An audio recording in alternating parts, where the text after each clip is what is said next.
याजूज और माजूज दो अजीम और फितना परवर कौमें हैं जिनका जिक्र कुरान मजीद और अहादीस सहिया में मौजूद है। ये कौमें क़यामत की बड़ी निशानियों में शामिल हैं और इनका ज़ुहूर दुनिया के आखिरी दौर में होगा। इब्तिदाई तारीख़। कदीम ज़माने में ये कौमें एशिया के शुमाली इलाकों में आबाद थीं।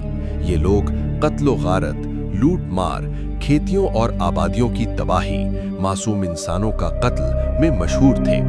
लोग इनके जुल्म से सख्त परेशान थे और किसी निजात दहिंदा के मुंतज़िर थे। हज़रत ज़ुल्क़रनैन और याजूज माजूज।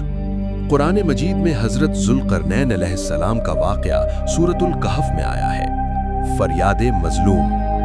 एक कौम ने ज़ुल्क़रनैन से शिकायत की कि याजूज माजूज ज़मीन में फ़साद फैलाते हैं। इन्होंने दरख्वास्त की कि इनके और याजूज माजूज के दरमियान रुकावट बना दी जाए।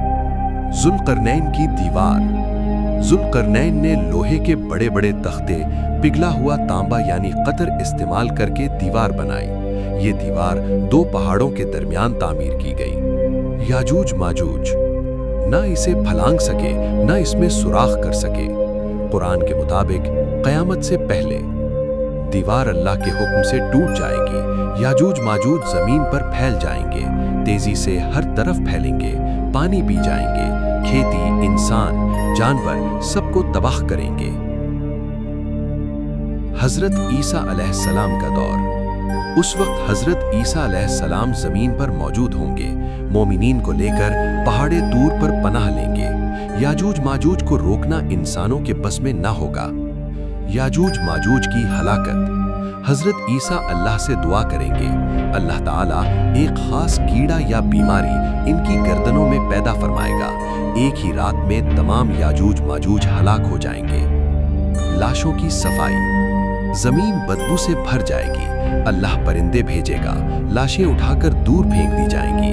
फिर बारिश होगी जो जमीन को साफ कर देगी। आखिरी दौर। इसके बाद क़यामत करीब आ जाएगी। अहम असबाब। ताकत और तादाद पर गुरूर हलाकत के सबब है। अल्लाह की कुदरत हर शय पर गालिब है। क़यामत यकीनी है। अल्लाह जिसे चाहे इज्जत दे, जिसे चाहे जिल्लत। ऐसी ही इंफॉर्मेटिव वीडियो हासिल करने के लिए हमारे चैनल को सब्सक्राइब करें और उर्दू तारीख से जुड़े रहें।